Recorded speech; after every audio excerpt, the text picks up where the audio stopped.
Assalamualaikum warahmatullahi wabarakatuh. Bismillahirrahmanirrahim. Alhamdulillah, alhamdulillah, alhamdulillah. Para sahabat-sahabatku, saya akan coba melanjutkan membaca buku ini ke bab yang keempat, yaitu tentang zat, sifat, dan qadim hadis dalam tauhid. Pengertian dan perbedaan zat dan sifat. Selanjutnya kita akan membahas perbedaan zat dan sifat dalam lingkup ilmu tauhid. Juga perbedaan qadim dan hadis. Memahami hal ini penting dalam rangka mengenal sebenar-benarnya wujud Allah, yang akan menjadi modal kita menitih jembatan Shiratal Mustaqim kelak, insyaallah, amin. Kepahaman mengenai zat dan sifat dalam ilmu tauhid termasuk fondasi yang penting, sebab seluas alam raya beserta aneka isinya hanya terdiri atas dua hal ini, yaitu zat dan sifat. Diri kita ini adalah wujud zat yang sifat sekaligus tak terpisahkan. Pengertian istilah zat dalam pembicaraan tauhid berbeda dengan pengertian zat dalam pelajaran fisika, yaitu cair, padat, gas. Pengertian istilah sifat dalam pembicaraan tauhid berbeda dengan pengertian sifat dalam ilmu psikologi. Contoh marah, penyabar, dan lain-lain. Sifat. Apa yang dimaksud dengan sifat? Sifat ialah segala sesuatu yang bisa dikenali dengan panca indera, bisa dilihat, bisa disentuh, bisa ditentukan ukuran atau kadarnya, bisa ditafsir, dan sebagainya. Perwujudan sifat diantaranya berupa bentuk, yaitu bulat, bundar, lonjong, kotak, tinggi, pendek, panjang, lebar, tebal, tipis, tampan, cantik, buruk, jelek, dan sebagainya. Warna, contoh merah, kuning, hijau. Di langit yang biru, pelukismu agung, nyanyi jadinya. Terusnya, volume, yaitu contohnya ada yang bisa disentuh dan dipegang. Bebunyian, yaitu bising, samar-samar, merdu, sumbang, dan sebagainya. Rasa benda, yaitu manis, asin, asam, pahit, suka, duka, harum, dan sebagainya, atau berupa tekstur, yaitu kasar, lembut, halus, kesat, dan sebagainya. Kesan moral, yaitu baik, jahat, sopan, kurang ajar, dan sebagainya. Nah, karena manusia mengenali dunia sekitar dengan kelima indera, berarti sebenarnya yang kita lihat dan kita rasa di sekeliling kita ini semuanya tanpa kecuali adalah penampakan sifat-sifat, iya kan? Oke, lebih dalam lagi. Sebenarnya segala sifat yang ada pada diri kita dan yang ada pada sekalian alam ini barulah wujud fana atau semu. Artinya baru wujud keterangan atau wujud embel-embel, belum menunjukkan wujud inti atau wujud asli. Mungkin akan lebih mudah kalau kita contohkan ke pelajaran bahasa, khususnya materi tentang frasa, gabungan kata. Inilah contohnya, suster cantik. Itu inti keterangan atau embel-embel. Suster berkerudung putih. Susternya inti, berkerudung putih adalah keterangan. Simpulan yang dikaitkan dengan topik kita, suster cantik, suster berkerudung putih, itu adalah sifat. hal keadaan sifat itu berbeda-beda pada tiap makhluk. Ada yang berkulit putih hitam, sawo matang, sawo busuk, berambut lurus ikal, berombak banyu, keriting keribu, bermata sipit, belu juling buta, ada normal, cacat, ada tampan, kaya penulis dan kaya pembacanya juga, ada jelek kaya setan. Hal keadaan sifat juga berubah-ubah. Muda jadi tua, bodoh jadi pintar, kecil tumbuh besar, sehat jatuh sakit, sakit bangkit sembuh, miskin jadi kaya, kaya jatuh miskin, hina jadi mulia, mulia jadi hina. Nisbi, serba mungkin alias tidak pasti, bergantung pada kehendak Allah yang menjadikan. Keberadaan sifat tidak bisa berdiri sendiri. Sifat membutuhkan tempat untuk berada. Contoh dalam pelajaran bahasa lagi. Dalam pembentukan sebuah kata, kita mengenal ada yang disebut morfem bebas dan morfem terkait. Atau kita sederhanakan menjadi kata dasar morfem bebas dan imbuhan morfem terkait. Nah, ini contohnya. Kata dasar sama dengan tulis kata jadian, sama dengan menulis ditulis tertulis. Menulis kata dasar ditulis, ditambah imbuhan menyatakan kegiatan aktif. Ditulis kata dasar tulis, ditambah imbuhan menyatakan dikenai tindakan. Tertulis kata dasar tulis ditambah imbuhan menyatakan telah dilakukan. Imbuhan dan berperan penting dalam perubahan makna kata dasar ditulis. Kata dasar tulis, tetapi imbuhan itu tidak punya makna sama sekali jika tidak menempel pada kata dasar. Itu sebabnya imbuhan itu tidak dapat berdiri sendiri. Demikian juga dengan yang disebut dengan sifat. Dalam pembicaraan ilmu tauhid, sifat tidak bisa berdiri sendiri. Memahami bahwa sifat itu tidak dapat berdiri persis dengan kedudukan imbuhan dalam pembentukan kata di atas. Ini gambar tidak saya baca, mohon maaf. Lanjut. Nah, sampai di sini mudah-mudahan kita sudah paham bahwa yang disebut sifat itu pasti menempel pada sesuatu untuk keberadaannya, ekstensinya, ketampanan atau kecantikan wajah itu memerlukan tempat untuk dapat terlihat oleh mata orang lain, sehingga orang mengakui bahwa benarlah dia itu tampan atau cantik.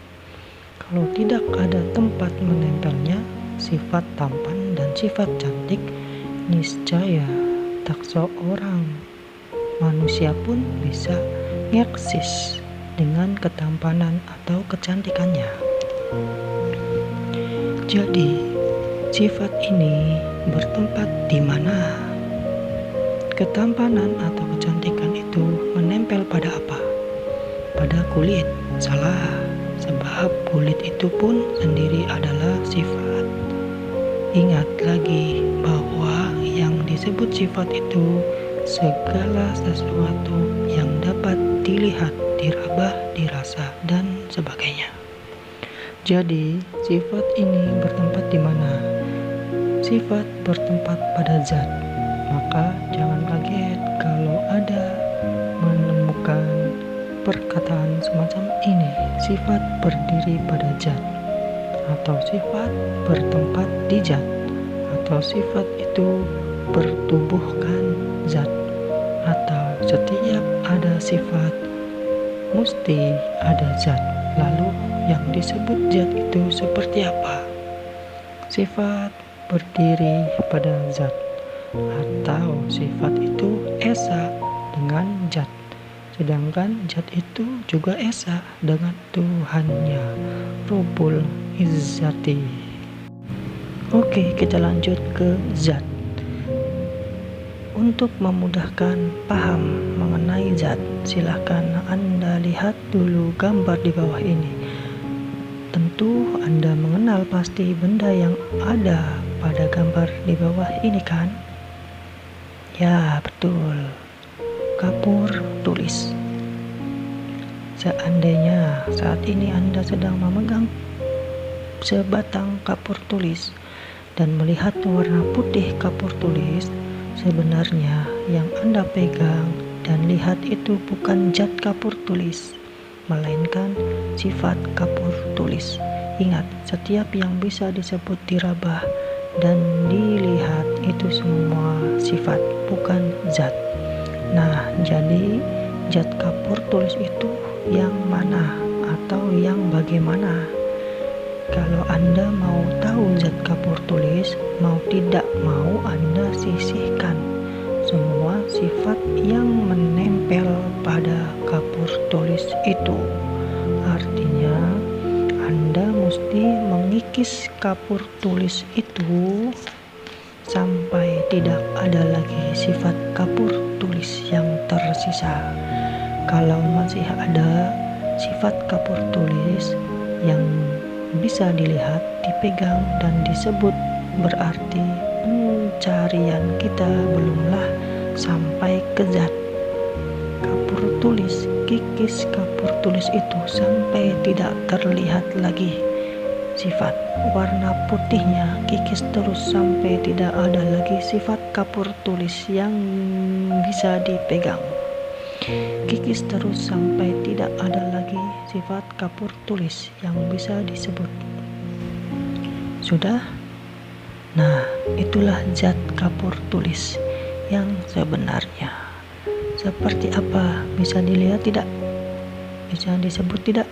Inilah makna yang disebut dalam Quran sebagai laisa kamislihi syai'un, alias tidak ada seumpamanya. Ini baru zat kapur tulis yang notabene ialah zat Allah, zat ciptaan Allah. Bagaimana lagi dengan Allah itu sendiri? Pasti terlebih laisa kamislihi syai'un. Allahu Akbar. Ini baru zat Allah, sedangkan Allah itu bukan berupa zat, karena Allah itu Rabbul Izzati, alias Tuhannya sekalian zat, pencipta sekalian yang berzat. Bagaimana lagi dengan diri pribadi Allah itu? Pastikan terlebih maha laisa kamislihi syai'un. Allahu Akbar. Demikian juga kalau Anda mau tahu zat manusia, zat diri sendiri, kikis kulit tampak daging, kikis daging tampak urat, kikis urat tampak tulang, kikis tulang tampak sumsum, kikis sumsum, kikis terus tampak apa? Ya, seperti itu bentuknya. Hakikat diri kita ini tidak bisa disebut. Bismillahirrahmanirrahim. Hal ata 'alal insani hinun minad duhri lam yakun syai'an madhkura, yang artinya, bukankah telah datang atas manusia satu waktu dari masa, sedang dia ketika itu belum merupakan sesuatu yang dapat disebut. Quran Surat Al-Insan, Quran 76 ayat 1. Jadi kita dengan kapur tulis dan dengan segala benda di alam itu sejat atau satu zat. Hal keadaan zat ini meliputi sekalian alam, tidak mengambil tempat kekal sampai yaumil qiyamah.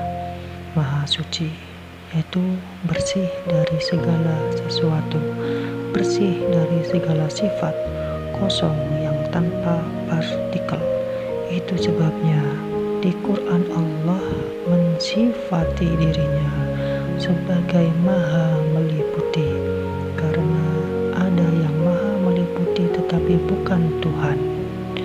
Juga Allah mensifati dirinya dengan maha besar, karena ada yang maha besar tapi bukan Tuhan, yaitu zatnya.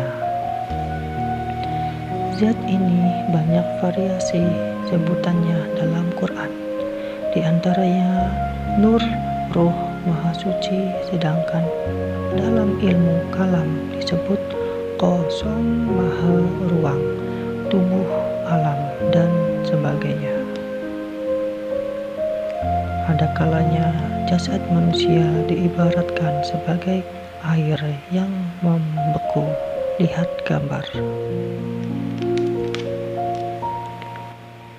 Kalau Anda sudah paham tentang zat, pasti Anda tidak ragu lagi bahwa zat diri kita ini sejat dengan zat pohon, zat kucing, zat batu, zat meja, zat tanah, air, api, zat bumi, dan langit, zat surga neraka, semuanya sezat, yaitu zat dari sumber yang sama. Yang membedakan manusia dengan batu itu sifat, bentuk, warna, ukuran, dan sebagainya yang menempel pada zat tersebut. Kalau Anda sudah paham tentang zat, pasti Anda sekarang sadar bahwa kosong, maha ruang yang ada di depan hidung dan meliputi jasad kita itulah wujud zat kita. Tidak berbentuk, tidak berwarna, dan bukan transparan, tidak berbau, tidak bisa disebut. Beruntung kita ini oleh Allah dimanusiakan, bukan dikambingkan, bukan dipohonkan, bukan dibatukan. Ucapan Kiai Haji Undang Syiraj. Kalau Anda sudah paham soal zat dan sifat ini, insya Allah juga akan memahami bahwa antara zat dan sifat ini esa, tidak bercerai, tidak bersekutu, juga tidak bisa dipisahkan. Ini adalah fondasi dasar untuk memahami keesaan Tuhan, hamba yang bersih dari paham-paham ulul atau ittihad, bebas dari pola pikir kaum Jabariyah dan Mu'tazilah, juga bebas dari konsep wahdatul wujud atau paham kebatinan manunggaling kaula Gusti yang sudah tersusupkan ke dalam pemahaman tauhid Islam. Pengertian dan perbedaan wujud qadim dan wujud hadis. Secara sederhana, yang dimaksud wujud qadim ialah yang diadakan Allah tanpa sebab. Adanya qadim ini tidak diawali oleh suatu sebab, bukan dari tidak ada menjadi ada, melainkan sedia ada. Adapun wujud qadim yang diadakan Allah tanpa sebab ialah nur ilahi dan nur Muhammad. Di sisi lain, yang disebut wujud hadis atau baharu dari kata baru bahasa Melayu lama ialah segala yang diciptakan Allah dengan sebab, sekalian muhaddas, jamak dari hadis. Diciptakan Allah dari tidak ada menjadi ada. Contoh wujud hadis ialah semesta alam, alam malaikat, alam arwah, alam jin, surga, neraka, 7 lapis langit, ars, Lauful Mahfud beserta segala isinya, bumi, bintang, matahari, malaikat, manusia, jin, binatang, tumbuhan, molekul, partikel, atom, dan jasad-jasad renik lainnya. Untuk lebih memantapkan pemahaman akan apa yang disebut qadim dan muhaddas ini, mari kita bahas satu persatu. Berikut ini uraiannya. Kita tahu ada benda nyata atau konkret dan benda maya atau abstrak. Contoh, benda konkret kursi, batu, pohon, kucing, tubuh kamu, dan lain-lain. Contoh benda abstrak, mimpi, angan, jin, malaikat, surga, dan lain-lain. Nah, kedua jenis wujud itulah yang disebut wujud muhaddas atau baharu. Sedangkan yang disebut wujud qadim itu bukan benda konkret, juga bukan benda abstrak. Wujud qadim itu bukan barang nyata, juga bukan barang gaib. Bahkan wujud qadim itu tidak bisa disebut benda atau barang, juga tidak bisa disebut sebagai sesuatu. Artinya wujud qadim itu bukan sesuatu. Yang disebut sesuatu itu ialah berawal dari tiada menjadi ada, berakhir dari ada menjadi binasa, berbentuk, berwarna, berbau, wangi atau busuk, berkadar ukuran tinggi, rendah, baik, buruk, dan sebagainya. Berasa, dapat dirasakan, panas, dingin, kasar, lembut, dan sebagainya. Bertempat di atas, bawah, kiri, kanan, depan, belakang, samping, di utara, selatan, barat, timur, dan sebagainya. Bersentuh, bisa disentuh. Maka yang disebut qadim itu tidak berawal, tidak berakhir, sedia ada, tidak berbentuk, tidak berwarna, tidak berbau, tidak berkadar ukur, tidak bisa diukur, tidak berasa, tidak bertempat, tidak bersentuh, kekal, tidak rusak atau binasa. Simpulan, muhaddas atau sekalian baharu itu segala yang bisa dipikir-pikir, bisa dirasa-rasa, dibayang-bayangkan, bisa ditafsirkan, dan bisa disebut. Sedangkan wujud qadim itu tidak bisa dipikir-pikir, tidak bisa dirasa-rasa, tidak bisa dibayang-bayangkan, tidak bisa disebut, tetapi nyata adanya. Dikaitkan dengan uraian di awal bab tadi, jadi yang disebut zat itu ialah wujud qadim, sedangkan segala sifat itu wujud hadis atau baharu. Bagaimana? Mudah-mudahan sampai di sini kita semua sudah bisa membedakan apa itu zat, apa itu sifat, apa itu wujud qadim, dan apa itu wujud muhaddas atau wujud sekalian baharu. Memahami perbedaan zat dan sifat serta perbedaan qadim dan muhaddas ini penting dalam jalan kita mengenal sebenar-benarnya Tuhan. Itu sebabnya bab ini sengaja diselipkan sebelum membahas wujud Allah pada bab selanjutnya. Belum sempurna ma'rifat seseorang sebelum ia bisa membedakan qadim dan baharu. Kiai Haji Undang Syirat.